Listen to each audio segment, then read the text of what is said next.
nama saya si Dokter Vita. Saya dokter spesialis paru yang mau memeriksa Bapak. Umurnya berapa Pak? Umur 21 tahun dok. Tinggal di mana? Tinggal di Jalan Ahmad Razak. Sudah berkeluarga? Untuk saat ini belum dok. Apa yang jadi masalah sehingga datang ke dokter? Yang saya rasakan sesak napas berbulan-bulan. Kapan dimulai rasanya? Saat saya merasa kedinginan dok. Kena debu atau bagaimana? Tidak dok. Sudah berulang ya? Iya sudah berulang. Berarti sudah sering ke dokter? Iya dok. Terakhir kapan Anda ke dokter? Sekitaran 6 bulan yang lalu. Pernah dirawat di rumah sakit? Belum dok. Berarti berobat jalan ya? Iya dok. Selain Anda ada riwayat penyakit yang dengan bapak, ibu, atau nenek? Ibu dok. Sampai bunyi? Iya punya. Kalau boleh tahu obat apa yang bisa dipakai selama ini? Obat sembuh. Bapak kerjanya apa sekarang? Untuk saat ini masih kuliah dok. Masih ditanggung keluarga? Iya. Barangkali untuk melengkapi pendidikan penyakit bapak harus diperiksa dari untuk mau diperiksa bapak perlu nanti tempat tidur Iya dok. dan luka badan. Siap. Pemeriksaan fisik paru sistem respirasi. Pemeriksaan fisik umum yang berhubungan dengan kelainan respirasi. Pemeriksaan ini untuk melihat beberapa kelainan di organ lain yang berhubungan dengan sistem respirasi. Pemeriksaan konjuktiva dan kliera. Melihat muka apakah ada edem, melihat bibir dan kulit apakah sianosis, memeriksa kelenjar jantung bening, leher, suprafavikula dan infrafavikula. Pemeriksaan ekstremitas untuk melihat adanya kelambing ginja.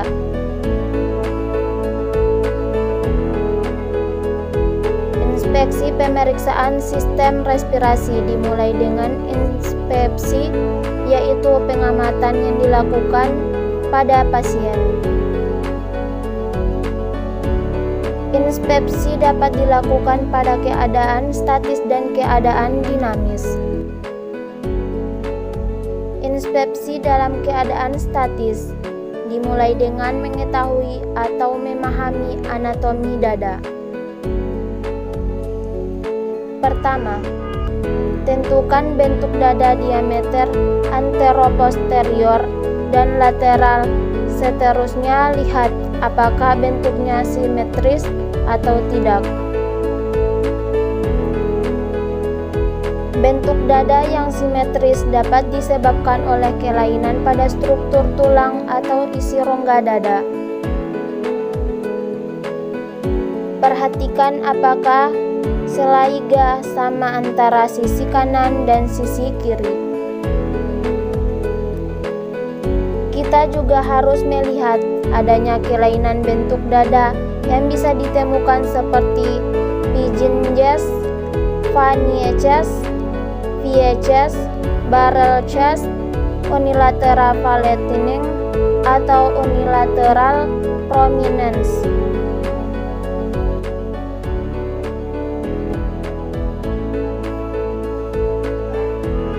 Selain itu, kita juga melihat kelainan di dinding dada. Apakah terdapat tumor, sikatrik atau paru atau veniktasi.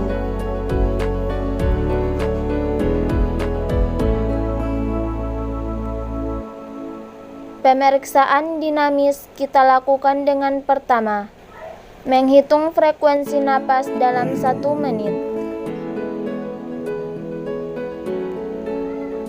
Menilai apakah ada pola pernafasan abnormal seperti Kussmaul atau asthmatic breathing.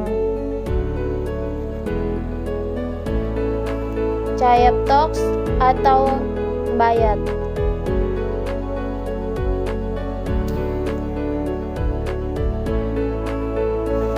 Ketiga, menilai apakah ada otot-otot dada atau pernapasan yang bekerja. 4. Menilai apakah pergerakan dinding dada kanan dan kiri simetris.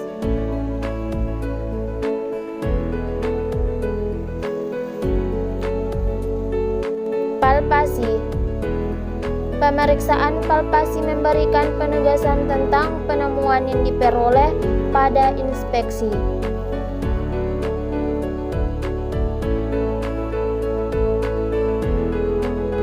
Kita akan melakukan pertama, palpasi pada trakea.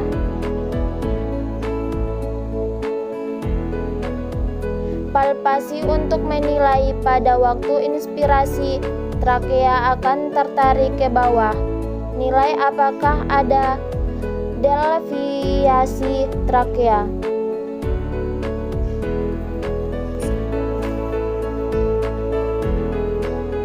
Kedua, palpasi umum dinding dada untuk menilai adanya krepitasi, nyeri tekan, atau tumor. Ketiga, palpasi dada pada keadaan dinamis untuk menilai apakah ada pengembangan dinding dada sama kiri dan kanan. Keempat, pemeriksaan taktil fremitus. 77. Perkusi. Tujuan perkusi adalah untuk memperlihatkan keadaan PK pada tempat yang seharusnya ada resonansi. Pertama, membandingkan paru kiri dan kanan secara normal akan terdengar bunyi sonon menentukan batas jantung kiri. Menentukan batas jantung atas.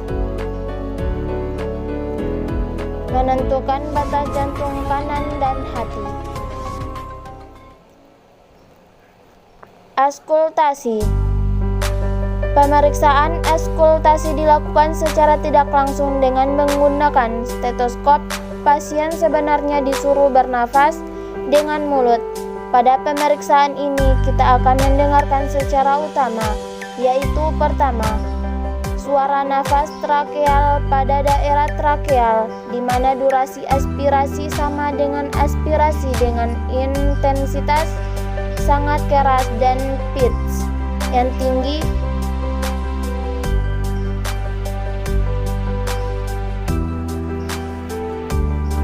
Kedua, suara napas bronkial pada daerah supraternal, di mana durasi ekspirasi lebih panjang dibandingkan dengan ekspirasi dengan intensitas keras dan pitch yang tinggi.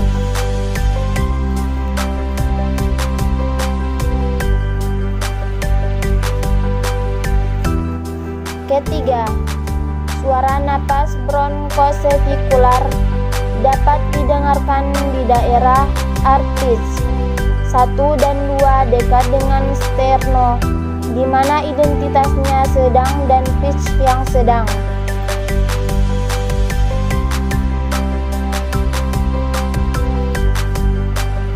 Keempat, suara nafas vesikuler hampir di seluruh lapangan paru, di mana durasi suara inspirasi lebih panjang, intensitasnya sangat lunak dengan pitch rendah.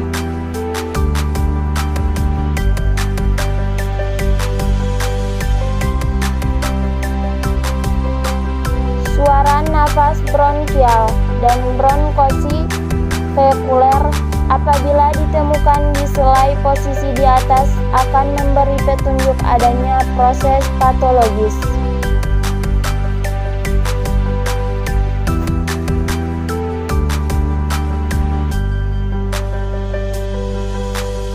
Selain itu, kita juga mendengarkan adanya bunyi suara napas tahan, yaitu bronki,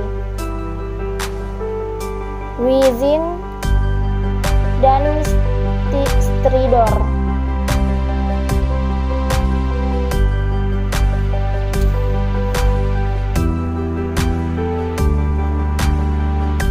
Bronkoponi, adanya nafas tambahan juga memperlihatkan kemungkinan adanya proses patologis atau kelainan pada sistem respirasi.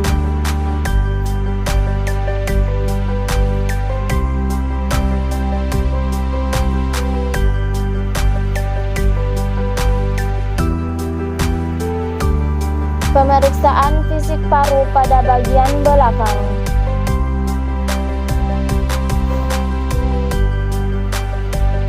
Pemeriksaan paru pada belakang atau punggung dapat dilakukan pada posisi pasien duduk membelakangi pemeriksa.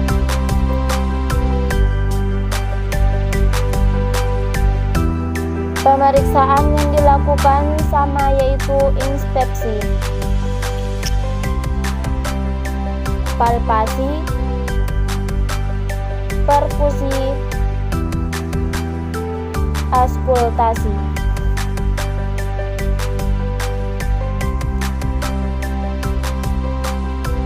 Inspeksi, lakukan inspeksi dalam keadaan statis. Perhatikan apakah ada kelainan bentuk punggung seperti gibus, skoliosis, atau kiposis.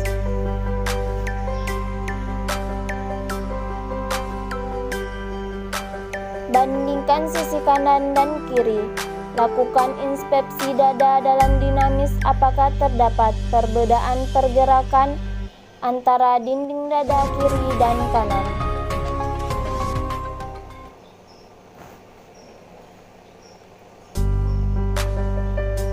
Lakukan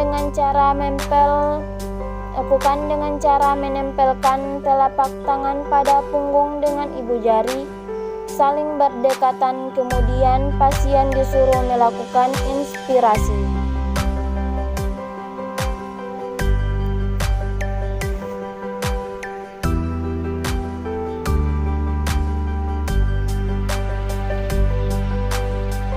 Perhatikan apakah terdapat perbedaan pergerakan tangan kiri dan kanan.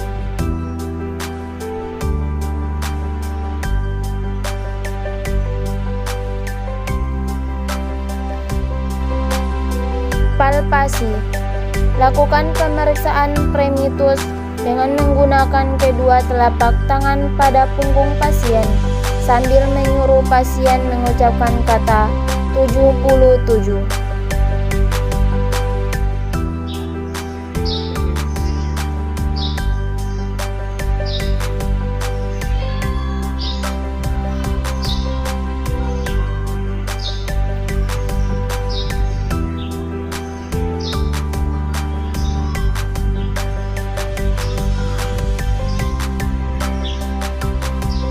Dilakukan mulai dari bagian atas sepanjang garis kepala sampai pinggir bawah pinggang.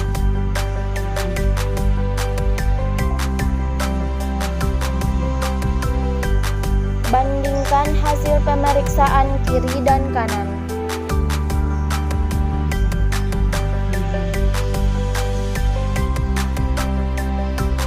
Perkusi. Lakukan pemeriksaan perkusi mulai dari bagian atas dada bergantian antara kiri dan kanan sampai ke arcus postarum.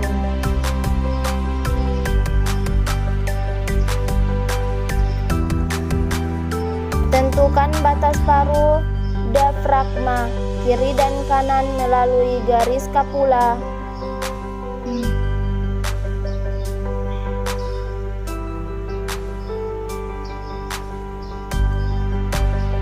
Mulai dari bawah skapula sampai pinggir bawah 3.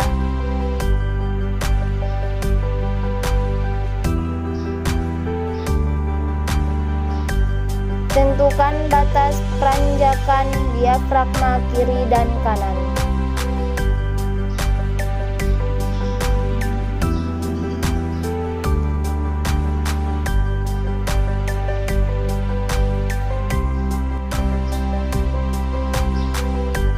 Auskultasi. Lakukan pemeriksaan auskultasi pada kondisi normal. non-bronkisikuler didengarkan di darat intersikula dan bunyi fasikuler dapat didengar pada seluruh lapangan paru.